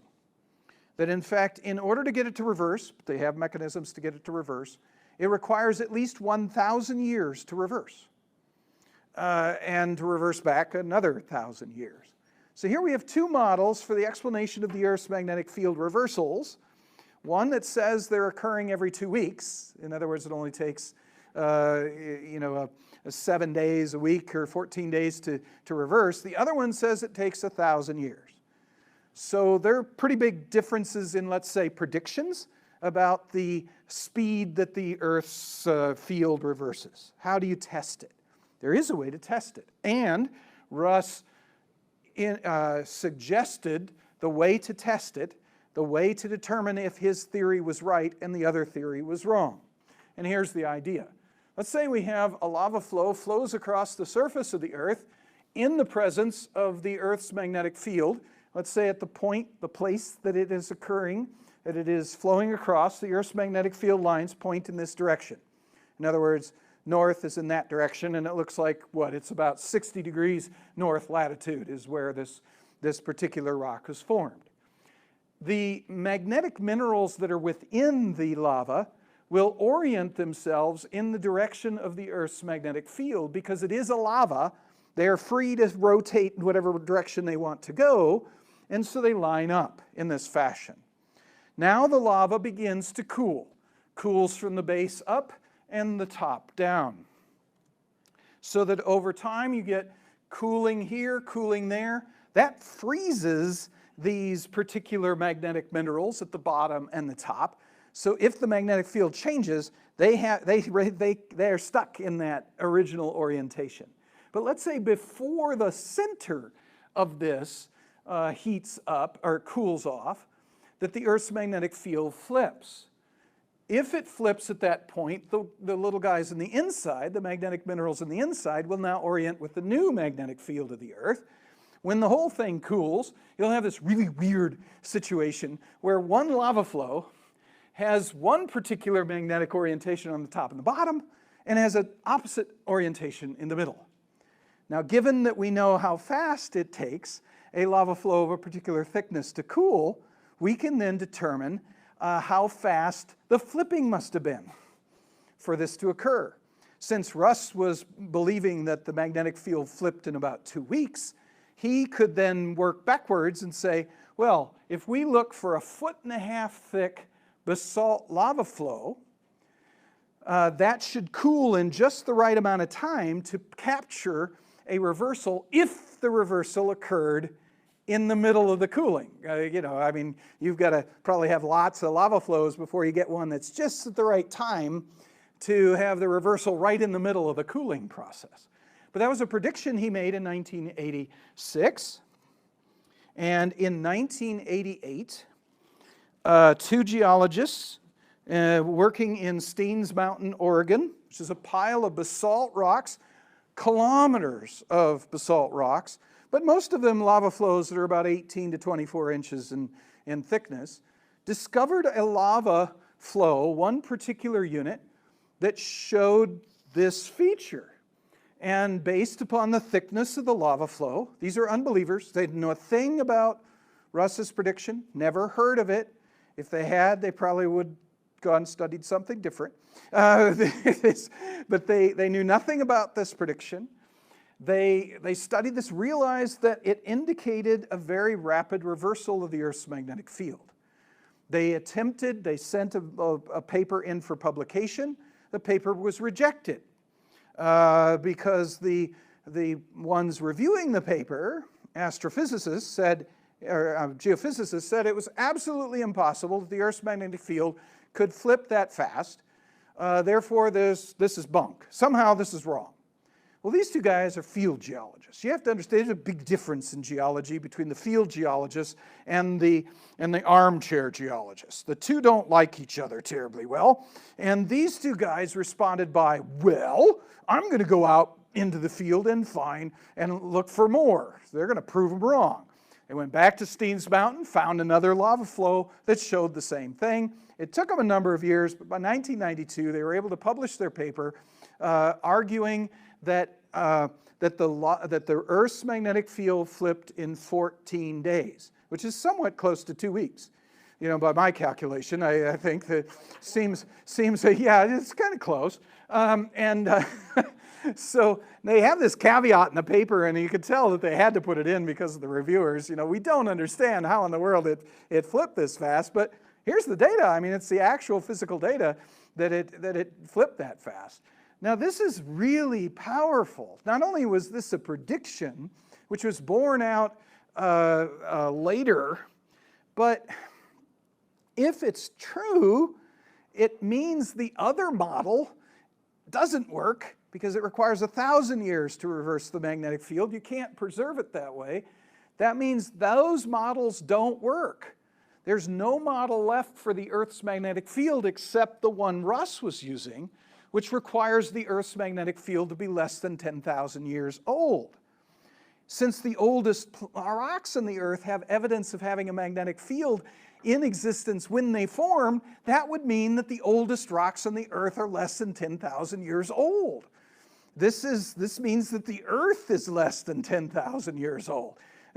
I mean, that's the logic that you have to come to with this. Really cool stuff. Okay, the third thing that's happening at the same time as subduction and mantle-wide flow is occurring is spreading. This material that comes down in the mantle and rises, hot material rises to the Earth's surface. This is what we call spreading because it gets to the surface and moves away from that spreading position. And here you can see it again on this diagram. You got the subduction in the blue, the arrows indicate the mantle-wide flow, and the red stuff indicates the warming that's occurred by spreading that's occurring at the Earth's surface. And the concept here is we got 1,400 degrees centigrade mantle material coming up and contacting what? We're in the midst of a flood. Water. It hits water, it vaporizes the water, perhaps propelling it hyperballistically up into the atmosphere and entraining water along the way. It rises into the atmosphere, takes the entrained water, which drops immediately out of it. It cools by radiation, and the rest cools by radiation into space, comes down as intense global rain. So we have a possible mechanism.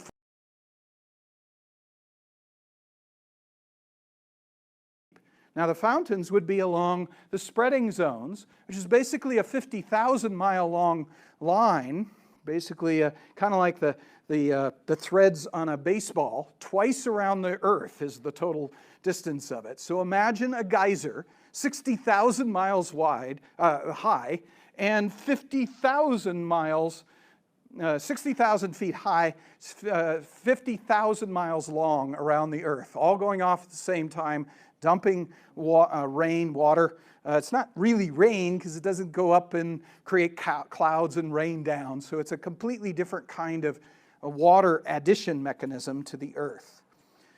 Another consequence of this is interesting. At the spreading zone, when this stuff is being applied to the plates as they're moving apart, this is hot material that's moving very rapidly away from the center. If at the same time the Earth's magnetic field is flipping every 2 weeks, let's say we have material coming up right now. The Earth's magnetic field has a certain orientation. As long as that stuff is hot, the magnetic minerals line up with the Earth's magnetic field at that time. If you were to run a magnetometer over the surface of it, you would see a slightly stronger magnetic field for the Earth at that point because it would be the normal magnetic field of the Earth plus the magnetic field created by all the magnetic minerals that are in line with it. And so you'd have a stronger magnetic field over that zone. Then as things moved apart, there'd be a point where the Earth's magnetic field flips. And once it flips, then the material that was once in the same direction as the magnetic field of the Earth is now going in the opposite direction. So taking a magnetometer over that, you would see a weaker magnetic field. So you'd expect bands of on parallel ridges, parallel lines along the ridges, you'd find bands of stronger and weaker magnetic field as you go outward. But think now at the same time, let's say we did this slowly. If we did this slowly, it took, let's say, 50,000 years to move out to this point. It takes 1,000 years for the Earth to flip. In 1,000 years, it's going to produce maybe 100 yards of new material. In that 100 yards, it might be a little messy. You know, is it going to be, which orientation is it going to have while it's flipping? So you might have clear positive anomaly here, but probably a 100 meter zone of kind of mixed up rocks, blotchy rocks. Some might be going the right direction, some might not be. And then you'd have another clear zone of reversed or weaker magnetic field. That would be under the normal conventional circumstance. But what if we sped it up to meters per second? When you're doing this, and the thing is flipping every 2 weeks, you know, there's stuff that was produced, let's say,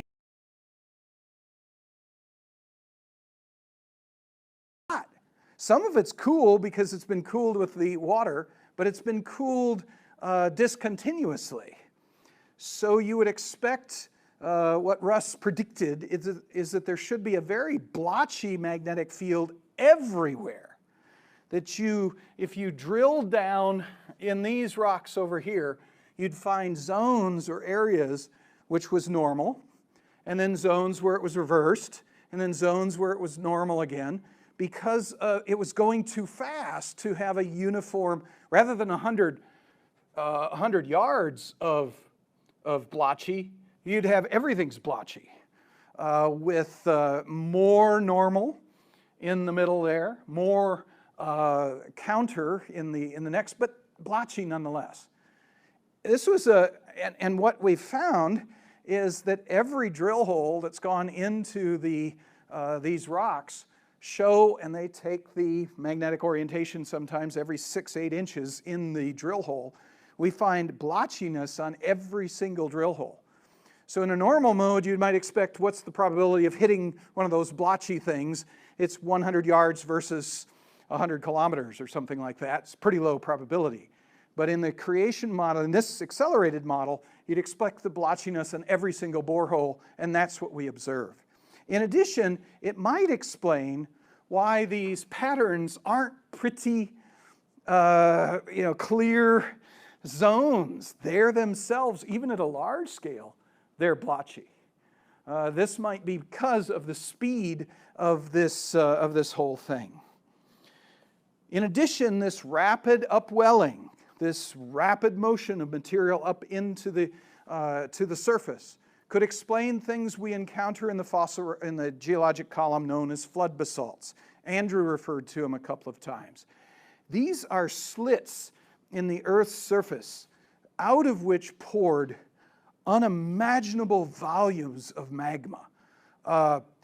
Tens of thousands of cubic miles of magma poured out of these things in the matter of days and weeks. Even by conventional study, they realize this. It's phenomenal. It's literally miles deep of lava over hundreds and thousands of square miles poured out in the matter of days or weeks. When we have all this material rising very, very quickly towards the Earth's surface, I think we have a mechanism to explain these large igneous provinces, these flood basalts. And some of these monsters are actually not only produce, well, the flood basalts are only part of the story. There's flood basalts at the source, and then the rocks actually, they create dikes and then sills that reach out 1,000 kilometers in all directions. So here's the idea. You got enough pressure into rocks, you can crack them, right? If you don't have enough pressure to crack them apart, you might have enough pressure to sneak in between the layers and lift the layers. What we have are places where there's enormous flood basalts, and then cracking the rock in all directions away from that point are these dikes that are found, and you can trace them for thousands of kilometers in every direction. And then they get to a point where they're no longer dikes, they turn into sills because they don't have enough energy to actually crack the rocks. They've lost that energy, but this is at 2,000 kilometers away from the source. They have enough energy to lift miles of rock, just not crack miles of rock.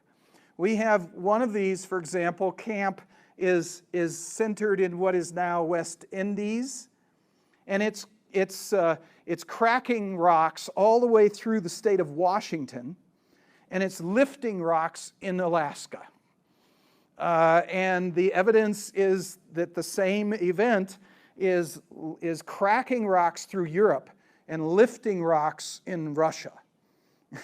It is cracking rocks through Argentina and lifting rocks in Chile. That's incredible power. And it's not one of these. There's at least a dozen of these at different places in the flood rocks.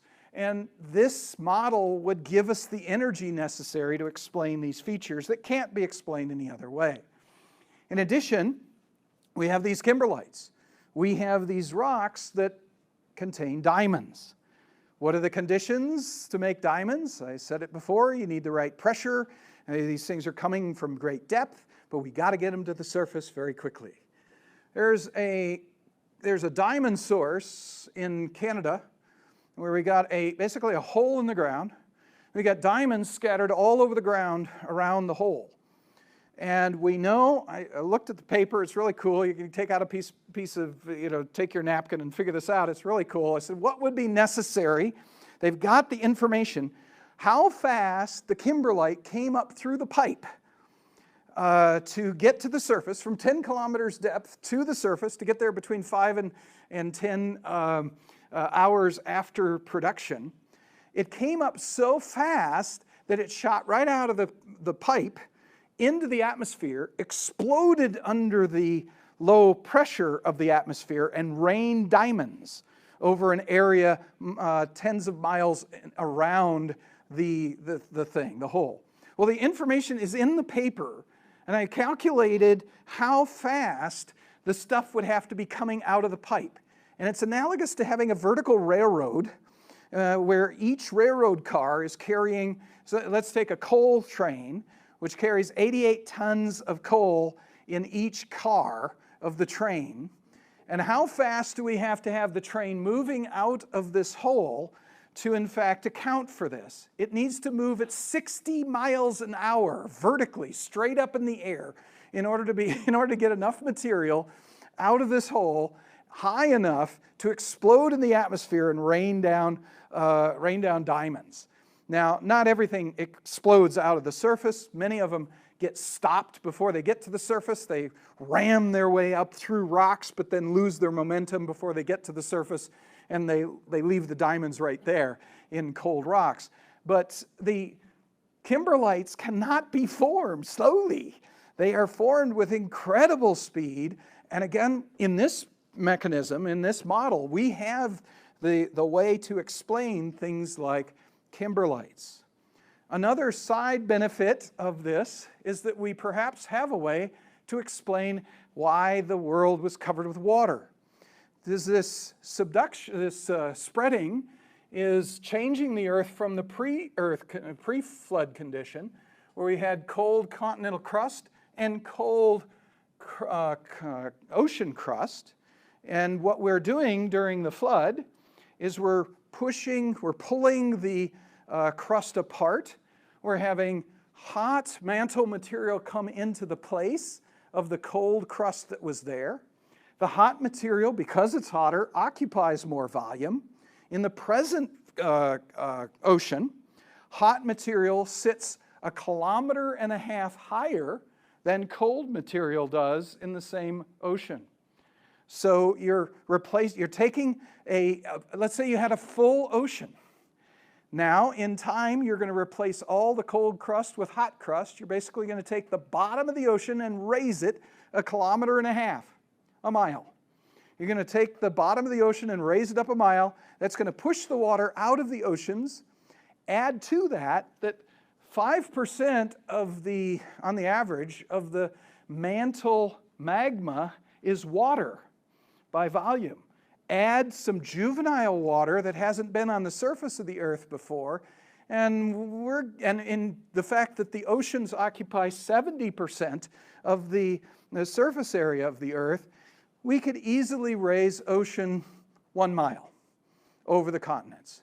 So we have a continent covering mechanism, a way to cover the continents with water. Here is John's simulation of sea level. There's can't see it here, but there is a purple line that indicates the initial sea level, 20 days into the flood sea level. 40 days into the flood, here's the sea level, here's the beach along the continents. You probably can't see it where you're at, but it's moving in from the ocean by 60 days. That's as far as he gets in his model. He actually brings the sea level up to the mountains, up to the high points, the places that are rising because of their heat. Also, we have reason to believe then, basically this comes from physical data, that there are currents over the continents. John's modeling also produces currents, but doesn't move them in the right direction, so that's probably a bunch of gump. But anyway, again, it's that comparison to the physical data and the real data. But we have evidence that this water covered entire continents and was apparently, for one reason or another, moving over the continents, which is consistent, by the way, with the moon holding the water of the earth and the earth rotating underneath it. That would effectively seem to make the water move from the east to the west across the continents. And that's consistent with the direction that we see in the fossil record. But that allows for the motion, for the deposition of sediments over the continents, such as the Sauk sandstone over the continents. It would explain why we have very thick, uniform sedimentary layers over entire continents. It would also, if we had a mechanism for the east-west currents, which I think may have something to do with the moon, then we can move our sediment from long distances away, and we see this consistently in the geologic column. We've got sediments that we got here. Where do they come from? We go looking for where they came from, because we know what direction they came from by the currents, and we have to go thousands of miles for a possible candidate for where those sediments came from. Sediments are being carried humongous distances, and that would be, again, something that could be explained by this model.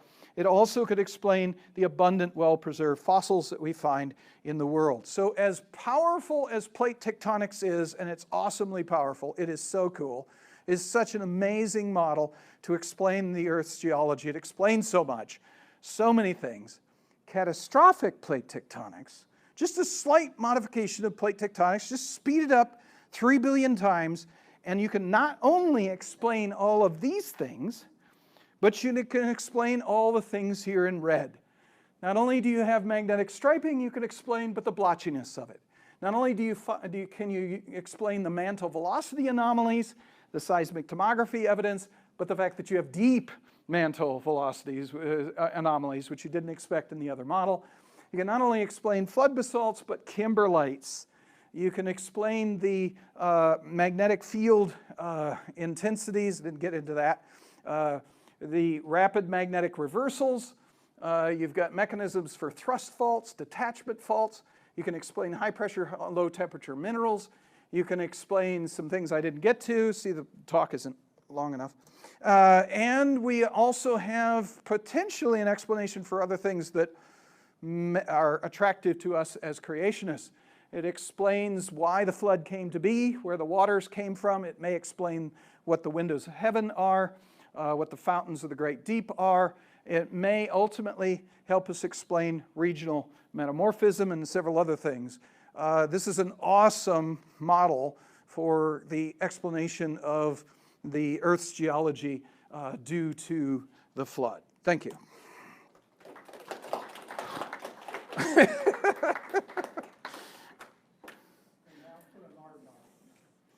Yep. Float your art. Float your boat. Yes, they had some terrible conditions. And I've said this before, but I just have to emphasize this. The more I learn about the flood and the awesomeness, the horribleness of it, the destructiveness of it. There's no conceivable way that and even an ark, the safest place to be is definitely on top of the water. Okay, if you've got, let's say, waves of of a wavelength of a mile, okay, and an amplitude of 500 feet. If you're in the open ocean, it's just, you just go up 500 feet and you go down 500 feet. You didn't even know anything happened. It's the most wonderful place to be. If you're in the open ocean in tsunamis, you don't even notice it. It's only when tsunamis hit the shallow area over continents that the wave breaks and becomes destructive. So the safest place to be is very definitely on top of the water. Certainly not at the sediment-water interface, where the water is perhaps at this latitude moving at 700 miles an hour across if it's being held. If the hypothesis of the moon holding the water and the earth rotating underneath it is true, then the velocity of the water over the land is 1,000 miles an hour at the equator. Okay, that's at least over shallow areas of the continents. It is not that fast, of course, over the oceans that are deeper, but the safest place to be is definitely on the oceans, but on the tops of the oceans. But these geysers and all these things and possibly asteroids and all this sort of thing, there's no way this ark should have survived, except that we have a God who preserved it through the flood. Again, the chiastic structure of the flood account has a center at God remembered Noah. That seems to be, that is, when you're thinking, oh man, everything's gone, everything's destroyed, and there's no hope. God remembered Noah. Don't forget, people, the purpose of this flood is not just to destroy the evil that was there, it's to preserve humans through it. It's to preserve life through it, which is impossible. In the midst of God's wrath, there are no survivors. Who deserves not to be destroyed by God's wrath? No one. Everyone deserves to be destroyed by God's wrath, and God's wrath is capable of destroying all. It's only in the protective hand of God, in the loving protective hand of God, that we can survive His wrath.